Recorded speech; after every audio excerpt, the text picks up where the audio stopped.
2024 সালটা বাঙালি জাতির জন্য একটা ইতিহাস হইয়া থাকব। এই সালটা আমাদের অনেক কিছু শিখাইয়া গেছে, তার বিনিময়ে আমাদের থেকে অনেক কিছু ছিনিয়ে নিছে। ছিনিয়ে নেওয়ার এই আর্তনাদে আজ কাঁপছে পুরো বাংলাদেশ।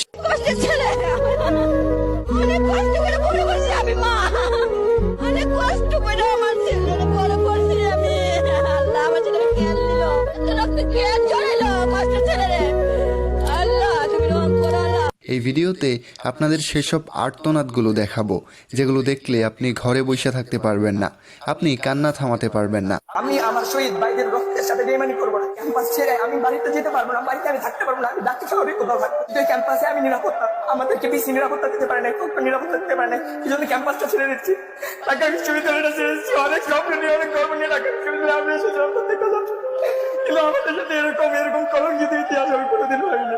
চলুন ভিডিওতে একটা লাইক দিয়ে আমাদের মা বাবা ভাই বোনদের চাপা কষ্টগুলো সইনে আসি। আরেকটা কথা কই আপনাকে, এই ভিডিওটা যখন বানাইতেছিলাম তখন কিন্তু আমিও কাঁদছি। বাবা এখন কোথায় জানো? হ্যাঁ, কোথায়? মারা গেছে। বাবার সাথে কবে কথা হয়েছে তোমার? কালকে।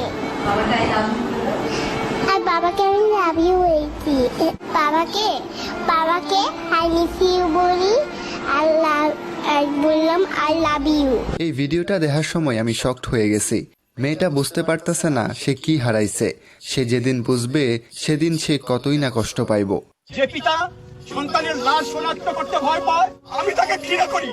যে ভাই কোনো স্বাভাবিক নির্লজ্জ হয়ে আছে, আমি তাকে ঘৃণা করি। শিক্ষক, বুদ্ধিজীবী, কবি ও জ্ঞানী প্রকাশ্য পথে এই হত্যার প্রতিশোধ দেয় না, আমি তাকে ঘৃণা করি। এই বাবার কথাগুলোতে কত না কষ্ট লুকিয়ে আছে। তিনি কথাগুলো বলতে বলতে কেঁদে দিছেন। তার কথাগুলো আমাকে ভীষণ কষ্ট দিয়েছে। আমরা এই দেশে বাস করি, একটা স্বাধীন দেশে বাস করি। আমরা কোনো প্রজা না, আমরা কোনো দাস না। এই দেশটা কোনো বাবার সম্পত্তি। এই বাংলার বাঘটাকে স্যালুট জানাই। তার পেটে হয়তো এগুলো ছিটাগুলি লেগেছে, তবু সে বুক টান করে রাজপথে যুদ্ধ করে যাচ্ছে। আমার ককটেল লেগেছে, আমি সাধারণ একটা টুকাই। আমি ছাত্রকে জন্য জীবন দিতে রাজি। আমার বাড়ি নড়াইল, মার সাথে রেখে আমি, আমার জন্ম নড়াইল, কিন্তু ছাত্রকে জন্য আমি জীবন দিতে রাজি।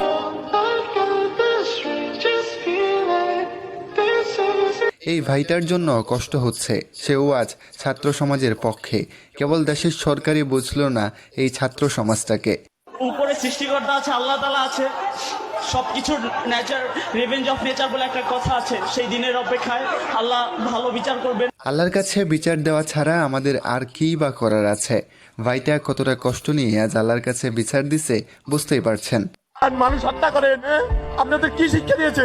আমার কি ইচ্ছে করে না যে আমি বাবার কাছে চাই যে বাবা আমার এইটা লাগবে, আমার এইটা লাগবে, কেন আমি পারি না? বাবা হারা এই ছেলেটার কান্না যে কাউকে কাঁদাবে। দেয়ালে পিঠ থেকে গেলে মানুষ এমন নিষ্পাপ কান্না করে রে ভাই।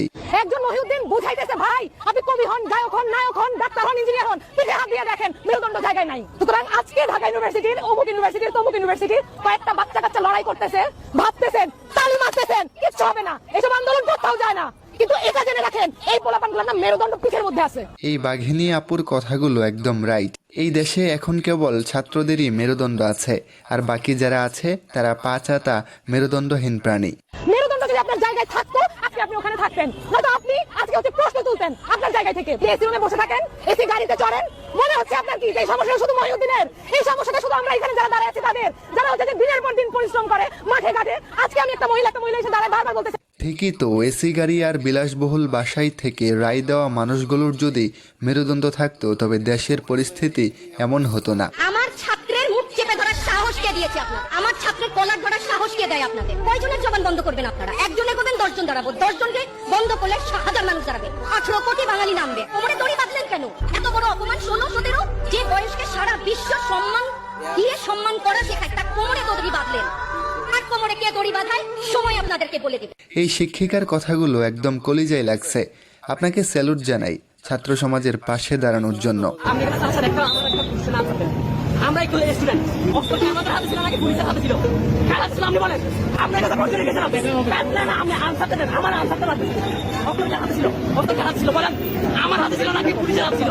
না আপনি আনসারটা দেন, আপনি আনসারটা দেন। সামাজিক মাধ্যমে এই ছেলেটার ভিডিওটা এখন বেশ ভাইরাল। তিনি আর্মিদের মধ্যে দাঁড়িয়ে যেভাবে প্রশ্নটা করছেন সেটা যে কেউ পারে না। তিনি একাই সকল আর্মিদের প্রশ্নের মুখে দাঁড় করিয়েছেন। আমি অনেক কি করবো রে, আমি অনেক কি করবে? সন্তানটা কাছে কামাইরা ওরে আল্লাহ রে, আমি কি করবো ওরে আল্লাহ, এবার রিকশা চালায়। ওরে আল্লাহ রে, আমার কোনো ভাই লাগছে রে ভাই, আরে, আমি কি করবো রে ওরে ভাই। রিকশাওয়ালা এই চাচার জন্য খুবই কষ্ট হচ্ছে। ওনার ছেলেটা কোটা আন্দোলনে গিয়ে নিহত হয়েছেন। তার আর্তনাদ কলিজায় দাগ কেটে যায়। দোয়া করবেন যাতে আপনি এর মতো পুরো সন্তানকে আর মুখ না লাগে।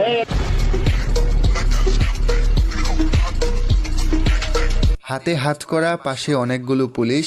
তাদের সামনে দাঁড়িয়েই ছেলেটা যেভাবে পুলিশদের অপমান করলো সেটা এখন তুমুল ঝড় তুলছে নেট দুনিয়ায়।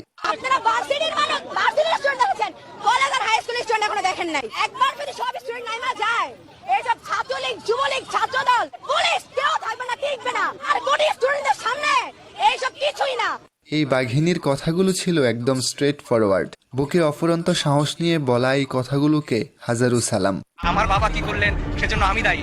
সারাবা তার বাবা ডক্টর কামাল হোসেন, কিন্তু আজকে প্রশ্ন উঠছে এবং আমরা নাকি বিশেষ উদ্দেশ্য চরিতার্থ করতে এখানে এসেছি। আমরা আমাদের সন্তানদের রক্ষা করার জন্য এসেছি, কারো বাপের প্রয়োজনে আমরা এখানে আসি। ছাত্রদের পাশে দাঁড়ানো এই আইনজীবী ভাইটার কথাগুলো এখন বেশ আলোচনায়।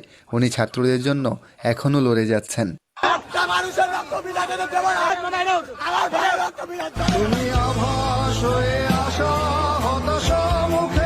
এই ভাইটার মুখে হয়তো পুলিশ বা ছাত্রলীগ কর্মীরা আঘাত করেছে, তবু তার মুখের ভাষা কায়রা নিতে পারে নাই।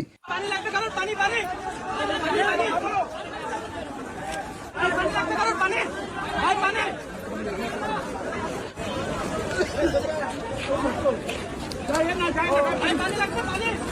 পানি লাগবে পানি, মুগ্ধতা ছড়িয়ে এই মুগ্ধ ভাইটা আজ আমাদের মাঝে নেই। বড্ড খারাপ লাগে এই ভাইটার জন্য। আল্লাহ যেন ওপারে ভালো রাখেন ওনাকে। আমাদের কি সময়ের মূল্য নাই? আমার 8 তারিখ থেকে পরীক্ষা ছিল, আমি পরীক্ষা ক্যান্সেল করে এখানে আসি। আমি 5 দিন ধরে আমার টিউশনে যাচ্ছি না, যেটা থেকে আমি আমার নিজের পড়াশোনা খরচ চালাই। আমি এখানে আসি কেন? আমার নিজের অধিকারের জন্য। আমি ন্যায়ের পথে আছি। আমি শুধু আমার জন্য আন্দোলন করছি না, আমি আমার ভবিষ্যৎ প্রজন্মের জন্য এখানে আসি। আন্দোলন না করে আমার ভবিষ্যৎ প্রজন্ম প্রশ্ন করবে কেন আমরা এই বৈষম্য তখন মেনে নিয়েছিলাম। কিন্তু আমি আমার এই বৈষম্য এখন মেনে নিব না। এটা আমাদের অস্তিত্বের লড়াই, আমার লড়াই, আমার আগামী প্রজন্মের লড়াই। এই ভাইটার কথাগুলো কলিজায় লাগে। পরীক্ষা বাদ দিয়ে জীবন বাজি রেখে রাজপথে নেমেছেন বাংলার এই দামাল ছেলে।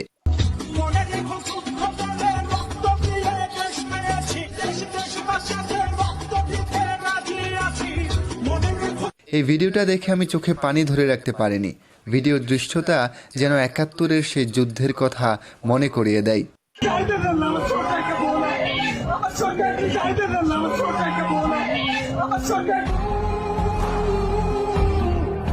এই ভাইটা পুলিশদের চিৎকার করে বলছে তার বাড়িতে ছোট্ট একটা বোন আছে, কিন্তু পুলিশ তাকে ধরে নিয়ে যাচ্ছে।